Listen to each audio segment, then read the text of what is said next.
मेरे प्रिय दर्शकों नमस्कार। प्रिय दर्शकों, ऋषि ज्योतिष में मैं आपका दिल से स्वागत करता हूं और आपको बहुत धन्यवाद भी देता हूं कि आप मेरे वीडियो बड़ी उत्सुकता से देखते हैं। आग्रह भी आपसे ही करूंगा, भाई आपको अच्छा लगता है तो लाइक करें, 2 शब्द कमेंट्स बॉक्स में लिखें। मेरे वीडियो एक एक शब्द शास्त्रों से आधारित है और आपके ज्ञान वृद्धि और आपकी जीवन की राह आसान करने के लिए है। और मैं आप ही लोगों की कुंडली के ऊपर वीडियो बनाता हूं, वास्तविक कुंडली होती है।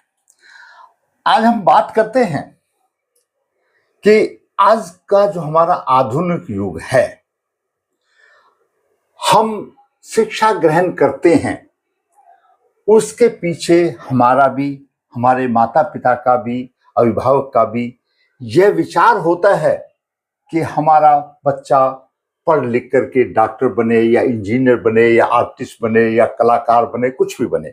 मतलब हमारी एक स्वार्थ की भावना से हम शिक्षा लेते हैं, अब हमको यह काम करना है और यह काम करने के बाद इसमें अच्छा होगा, जिंदगी अच्छी हो जाएगी, ये नाना प्रकार की बातें होती हैं। आज विद्वान बनने के लिए कोई शिक्षा नहीं लेता, जबकि हम अपना आदिकाल का इतिहास उठा के देखते हैं तो पहले शिक्षा के गुरुकुल होते थे, उसमें बच्चे लोग पढ़ने जाते थे। जैसा आप आज के एपिसोड में देखते हैं, रामायण में देखते हैं, महाभारत में देखते हैं, या जो हमारे बुजुर्ग रहे हैं उन्होंने भी देखा है कि गुरुकुल अभी तक भी चलते आए हैं और अभी भी कहीं कहीं है। तो एक शिक्षा होती है कि बुद्धिमत्ता, विद्वान बनने के लिए शिक्षा ग्रहण किया। लेकिन आज की जो शिक्षा ये है, क्योंकि आर्थिक युग है, कि हम किस फील्ड में काम करें कि हमको मैक्सिमम ग्रोथ मिले, हम क्या कैरियर बनाएं जो हमको मैक्सिमम ग्रोथ बने, और इसके ऊपर हमारे बच्चे लगे रहते हैं। ये वास्तविकता है, ये सच्चाई है। सब्जेक्ट सेलेक्ट करने में ये सच्चाई है। अब मैं वकील बनना चाहता हूं, या मैं एस्ट्रोलॉजर बनना चाहता हूं, या डॉक्टर बनना चाहता हूं, इंजीनियर बनना चाहता हूं, क्या बनना चाहता हूं उसके। लेकिन एक नजर आपने अपनी कुंडली पर ध्यान रख लिया, क्योंकि आपकी कुंडली क्या कहती है? कुंडली कहती है कि आप उसके आधार पर अपना कैरियर बनाओगे तो आपकी सफलताएं अच्छी होंगी। कुंडली ये नहीं कहती कि आप क्या कर रहे हो, कुंडली ये बताती है कि आप क्या करोगे जिसमें कि आपको सफलता मिलेगी। आपने बहुत से लोगों को ऐसा देखा भी होगा कि उन्होंने शिक्षा किसी ग्रहण की है और काम कोई दूसरा कर रहे हैं। और स्पेशली आप कुंडली उठा के देखिए अपनी, जिसके पंचम भाव में पुरुष राशि का राहु है, अधिकतर वो लोग ऐसे मिलेंगे, शिक्षा कोई ग्रहण करेंगे और काम कोई दूसरा करेंगे, उससे संबंधित उनका काम ही नहीं मिलता है। ये मेरा अनुभव है। तो एक नजर कुंडली पर विचार करें कि आपका कैरियर कैसा होगा। आपके, अगर आपने उसके विपरीत आपने कैरियर सेलेक्ट किया है तो आपको कैरियर बीच में छोड़ना पड़ता है, कहीं जॉब बदली करना पड़ता है, फिर आप ये कहते हो कि मुझे इस काम में फायदा नहीं मिला। होता है ऐसा, और कभी कभी ऐसा होता है कि आदमी को अपने कैरियर तक ही उसकी दशाएं ले जाती हैं, उसमें दशाओं का भी बड़ा महत्व है। तो हम विचार करते हैं एक सूक्ष्म रूप से कि आपका कैरियर कैसा होगा। आप अपनी पत्रिकाएं उसके आधार पर देख लीजिए, और ये बड़ा सटीक विषय है और एकदम अपने सटीक उतरता है। जो मैं बता रहा हूं वो एकदम सटीक उतरता है। तो आज हम बात करेंगे लगन कुंडली D1 यानी नवांश और D10 मुख बोलबाला D10 का है, 10 मास कुंडली का है, जो कि व्यवसाय की एक सूक्ष्म कुंडली है, उसका बोलबाला है। उसके ऊपर आप बात करेंगे। आप अपनी कुंडली में देख लीजिए, मैं बड़े अच्छे तरीके से समझाने की कोशिश करूंगा और आपके कमेंट्स मुझे ये बताएंगे कि आप कितना समझे हैं। दर्शकों, ये लगन कुंडली है। सफलता दिलाने वाला कैरियर कौन सा होगा? कौन सा कैरियर होगा जो आपको सफलता दिलाएगा? ठीक है, क्या आप काम करोगे? कौन सा होगा जो आपको सफलता मिलेगी। मैंने आपको उदाहरण उसको पहले भी आपको बता दिया कि कई लोग आप लोगों ने देखा होगा कि जो पढ़ते कुछ हैं लेकिन कार्य कुछ करते हैं। तो आप कुंडली के आधार पर आपका कैरियर कौन सा आपके लिए सूटेबल होगा वो आप देख सकते हैं। आप अपने को अपना उसी हिसाब से विषय को चुन सकते हैं अगर आप में थोड़ा सा पढ़ने की कला है। मैं इसलिए धीरे धीरे आसाराम से बताऊंगा ताकि आप अपने बच्चों का अपनी कुंडली का आकलन कर सकें। तुला लगन की कुंडली है। तुला लगन में राहु यहां पर लगन में है, द्वितीय भाव में मंगल सूर्य बुध शुक्र तीसरे भाव में है, चंद्रमा छठे भाव में, गुरु यहां पर है, शनि यहां पर दसम भाव में है और पंचम भाव का स्वामी चतुर्थ भाव का शनि यहां पर है। मेन है कैरियर के लिए दसम भाव है। जब हम D9 में जाते हैं तो धनु लगन का D9 बनता है और दसम भाव में कन्या राशि आती है और बुध चतुर्थ भाव में आता है। ये मुख्य बिंदु मैं आपको बता रहा हूं ताकि आपका टाइम वेस्ट ना करूं, जिससे कंसर्न नहीं है वही बता रहा हूं। अब है D10 10 मास। 10 मास इसी कुंडली का नवास बना है और 10 मास इसी कुंडली का बना है। तो आप अपनी 10 मास कुंडली निकाल के देख लीजिए। आजकल सबके पास प्रिंट आउट होते हैं और नहीं तो एप्स होते हैं। आप अपना D10 देख लीजिए। D10 के ऊपर आज का सारा विषय है। ये उसके स्पोर्टिंग में मैंने बनाए हैं, बाद में बताऊंगा, लेकिन D10 में देख लीजिए। तो D10 में आएंगे तो D10 में दसम भाव में कौन सी राशि है, उसका स्वामी कहां पर है। पहले ये नोट कर लिया कि यहां पर जैसे D10 इस लगन कुंडली का D10 यहां पर है, दसम भाव में कन्या राशि है और दसम भाव का स्वामी बुध पंचम भाव में है।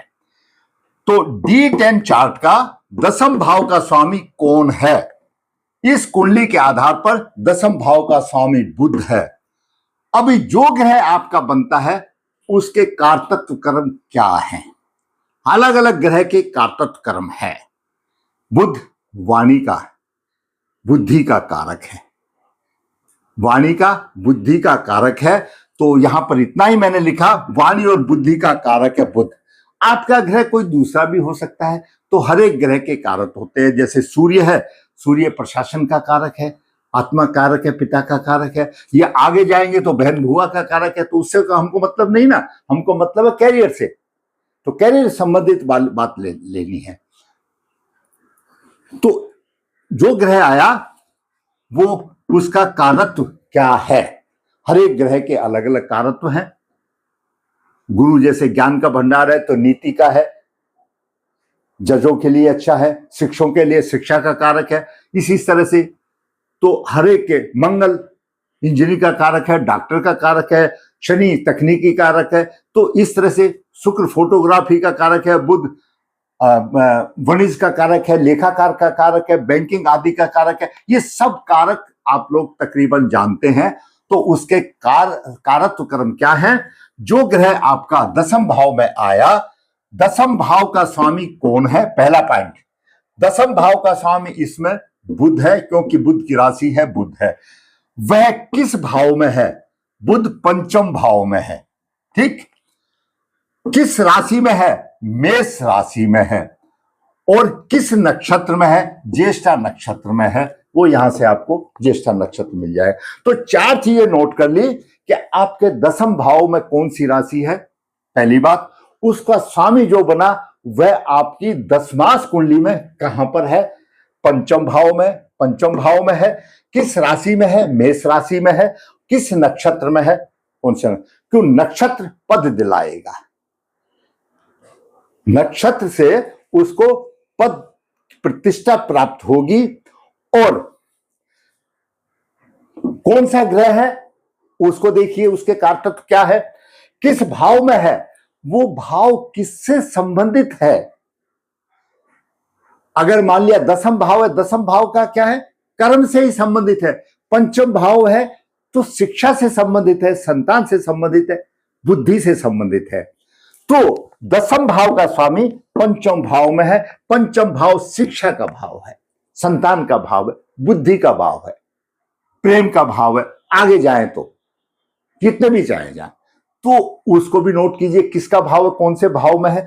क्योंकि जो ग्रह है उसका कारतत्व क्या है, बुध है। बुध का कारतत्व है वाणी, भाषण उसके अच्छे होंगे, वाणी अच्छी होगी और बुद्धि अच्छी होगी, बुद्धिमान होगा, ये बुद्धि कारक है। कौन से भाव में है, शिक्षा के भाव में है। पहली नोट आ गई। अब आ गया मेष राशि में है। मेष राशि क्या, अग्नि तत्व राशि है और किस नक्षत्र में, ज्येष्ठा नक्षत्र में। तो ये जो मैंने मेष राशि बताई, अभी आपका ग्रह कौन सी तत्व राशि में होगा। अब आप सभी तत्व राशियों का सुन लीजिए। अग्नि तत्व कौन सी राशियां हैं, मेष राशि है, सिंह राशि है, धनु राशि है। इनमें अगर ग्रह हो, आपका दसवें इनमें ग्रह हो तो उसमें क्या गुण आएंगे, रक्षा संबंधित आएंगे, यानी डिफेंस के संबंधित आएंगे, पुलिस के संबंधित आएंगे। क्यों, फायर एलिमेंट है वो। तकनीकी के भी आएंगे, इंजीनियर के भी आएंगे, खेलकूद स्पोर्ट्स के भी आएंगे, लीडरशिप पद के भी आएंगे। लीडरशिप, अपने काम में लीडरशिप रहेगा। काम तो सभी करते हैं लेकिन लीडरशिप कोई रहता, वो भी गुण उसमें आएंगे अगर अग्नि तत्व राशि में है। पृथ्वी तत्व राशि कौन सी है, वृषभ राशि, कन्या राशि और मकर राशि।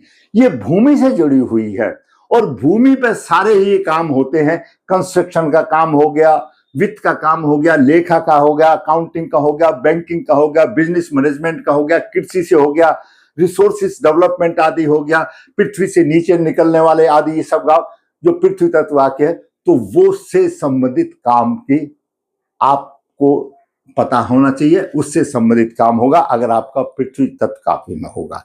फिर आते हैं वायु तत्व राशि। वायु तत्व राशि में वायु तत्व राशि कौन सी होती है, मिथुन राशि, तुला राशि और कुंभ राशि। ये कम्युनिकेशन है, वायु से चलते कम्युनिकेशन, आईटी, सॉफ्टवेयर, टेलीफोन, ये जो चलते हैं, और मार्केटिंग, सेल्स, कंसल्टेंट, जर्नलिस्ट, जो पत्राचार का होते हैं वो, सलाहकार, ये सारी वायु तत्व राशि के कर्म हैं, काम हैं। आईटी फील्ड, आली सॉफ्टवेयर जो आप जो देखते हैं वो सारा वो वायु तत्व राशि।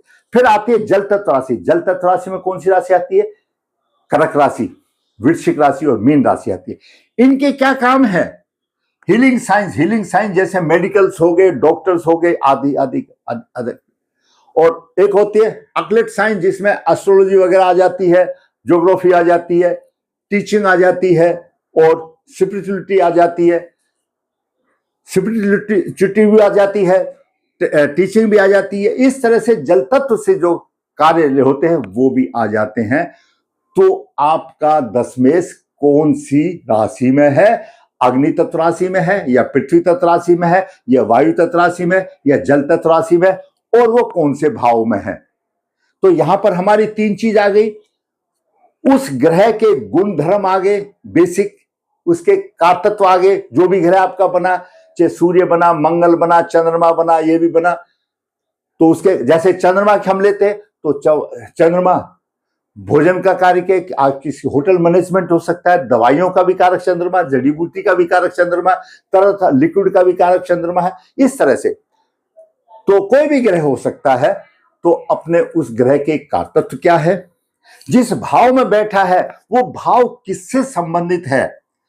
अगर एकादश भाव में बैठा है, मान लिया आपका ग्रह, तो एकादश भाव क्या है, एकादश भाव हमको लोगों से जोड़ता है, कनेक्टिविटी बढ़ती है। आईटी जैसे फील्ड जैसा काम था, लोगों से संपर्क जो ऐसा होता है, तो वैसे काम जो होंगे उससे संबंधित में बताई। तो इसी तरह से तीसरा, इसी से चौथा, इसी छठा, मतलब ये इस तरह से उसके भाव के कारक।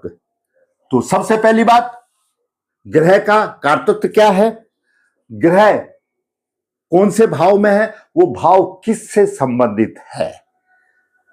अगर 9 भाव में होगा तो धार्मिक पाद होता है, धार्मिक कथा कारक होगा, उससे पैसा कमाएगा। पंचम भाव में आ गया, बुध पंचम भाव में आ गया। पंचम भाव क्या हो गया, शिक्षा का भाव है। तो शिक्षा तो उसने ग्रहण कर ली, अब उसको शिक्षा देनी है, और शिक्षा देना भी एक कार्य है। शिक्षा देनी है उसको पंचम भाव के थ्रू। राशि आ गई मेष राशि। अब मेष राशि आ गई तो शिक्षा देते हुए वो एचओडी भी बनना है, हेड भी बनना है, नेता भी बनना है, लीडरशिप भी बनना है, ये भी एक बात है। तो क्योंकि बुध आया, बुध वाणी और बुद्धि का कारक है, किस भाव में आया? पंचम भाव में आया। पंचम भाव शिक्षा का है, पढ़ लिया, लेकिन अब उसको शिक्षा से संबंधित उसको काम करना है, शिक्षा देनी होगी। पंचम भाव में गया, शिक्षा से संबंध देना है। अब वो किस राशि में है? मेष राशि में। और मेष राशि तो आ गई अग्नि तत्व की, तो अग्नि तत्व उसको ऊपर उठाएगी। शिक्षा के फील्ड में अब अग्नि तत्व उसको ऊपर भी उठाएगी, कब ऊपर उठाएगी वो, अब उसमें भी एचओटी बनेगा, प्रिंसिपल बनेगा, हेड ऑफ द डिपार्टमेंट बनेगा, या और उनके ऊपर स्कूल कॉलेजों के ऊपर कोई अधिकारी बनेगा। बात क्लियर है? क्योंकि मेष राशि उसको पद देगी और बुध उसको शिक्षा से संबंधित देगा। अब आ गया किस नक्षत्र में है? ज्येष्ठा नक्षत्र में। ज्येष्ठा नक्षत्र बुध का ही नक्षत्र है। दृढ़ता, सशक्तिकरण और जिम्मेवारी, वो अपना काम जिम्मेवारी से निभाएगा, उसको पद प्रतिष्ठा अच्छी प्रकार से होगी। इस तरह से 4 बिंदु आपके दशमांश से निकालें। आपका दशम भाव का स्वामी कौन हुआ, उसके कारतत्व कर्म क्या है, किस कर्म से संबंधित है। जैसे मैंने आपको बता दिया, शनि लोहे का, मशीनरी का, मंगल डॉक्टर का, मशीनरी का, ऐसे करके चंद्रमा का भी बता दिया मैंने, तकरीबन सबको बता दिया। किस भाव में है, उस वो भाव किससे संबंधित है और किस राशि में है, अग्नि तत्व राशि में है या पृथ्वी तत्व राशि में है, उसका भी आएगा। अब अगर मान लिया पंचम भाव में आ गया, वो पंचम भाव में आ गया और यहां पर पृथ्वी तत्व राशि हो गई, तो वो उससे संबंधित शिक्षा देगा, देगा ना, उससे संबंधित शिक्षा देगा। तो पृथ्वी तत्व राशि से भी बहुत भी तो कृषि का सिद्धांत, लेखा, अकाउंटेंट है, तो यानी शिक्षा वाली देगा, उससे संबंधित शिक्षा देगा, वो अलग पार्ट आ जाता है। वायु तत्व में भी वही शिक्षा देगा। अगर यहां वायु तत्व राशि आ गई तो शिक्षा देगा, वायु तत्व के संबंधित में शिक्षा देगा। बिल्कुल स्पष्ट आ गई, बिल्कुल क्लियर है। जल तत्व में आ गई तो भाई डॉक्टर वगैरह से या कोई और जो उसी से एस्ट्रोलॉजर से, टीचिंग वीचिंग से देगा, तो ये सारी बातें आ गई। तो आपने अपने दशमेश के 4 चीजों पर आप उन चारों चीजों को मिलाना है कि दशम भाव का स्वामी कौन है? बुध है। यहां पर बुध के कारण क्या? वाणी से, टीचर भी वाणी से बोलता है, वकील भी वाणी से करता है, वाणी से करता है, कथाकार भी वाणी से करता है। तो उस तरह से जाना है। आगे किस राशि में? मेष राशि में। मेष राशि उसको पद दिलाएगी, शिक्षा में, रक्षा में, पुलिस में, तकनीकी में, इंजीनियरिंग में भी जा सकता है, वो सभी के लिए है। इसलिए अपने भाव के भी फल जोड़ना है, राशि के फल जोड़ना है। अब वो शिक्षा के भाव में आ गया, मेष राशि में आ गया, तो मेष राशि तो एचओडी बनाएगी, क्यों? नेता भी बनाती है, अपने अपने उसमें नेता भी बनते हैं। तो ये आपका आ गया। फिर नक्षत्र आ गया, नक्षत्र पद देगा, अपने ही पद में पद देगा। यहां पर ये बात आपके क्लियर हो जाती है, आपका कैरियर किस तरह से होगा इन 4 बिंदुओं से। आगे और भी कुछ है, अब हम उसका स्पष्टीकरण देखते हैं। अगर हम कुंडली में देखते हैं तो शनि पंचम भाव का स्वामी है और दशम भाव में है, राजयोग है।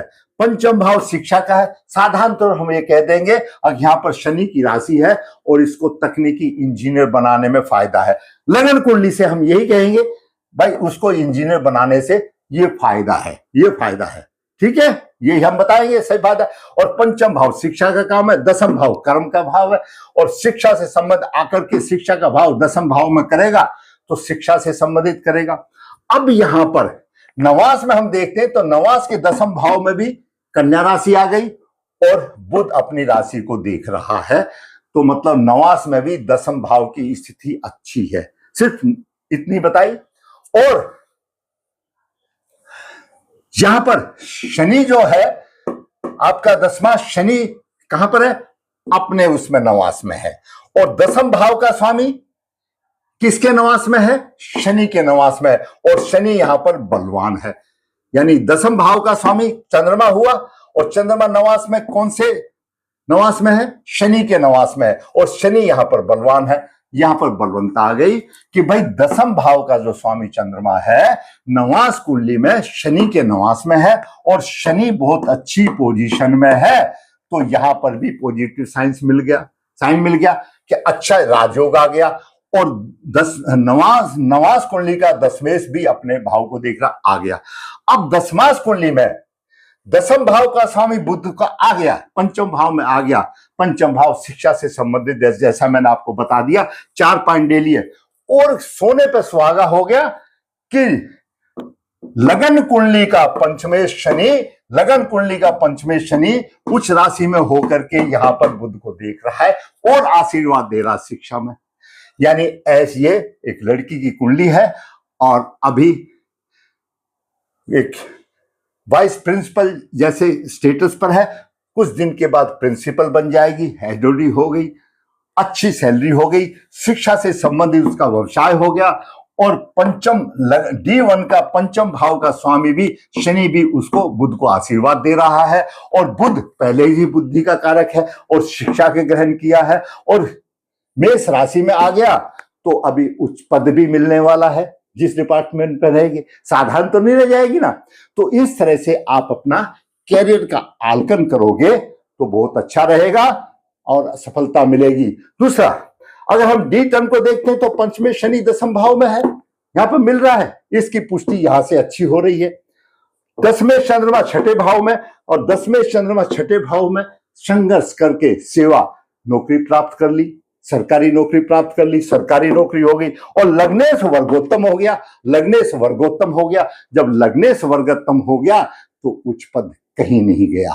तो इन सारी चीजों का कॉम्बिनेशन करके देखोगे तो आप अगर अपना कैरियर का सिलेक्ट करोगे तो आपकी 110% आपके ग्रोथ अच्छी होगी। अगर आपने नहीं किया तो लटक पटक करके होगी, परेशानियों से भरी होगी, पसीना आ जाएगा, पसीना सूखेगा, यानी ऐसे निचोड़ोगे और फिर सोचोगे मैं जॉब चेंज कर देता हूं, यही सारी बीमारियां लगी रहेंगी।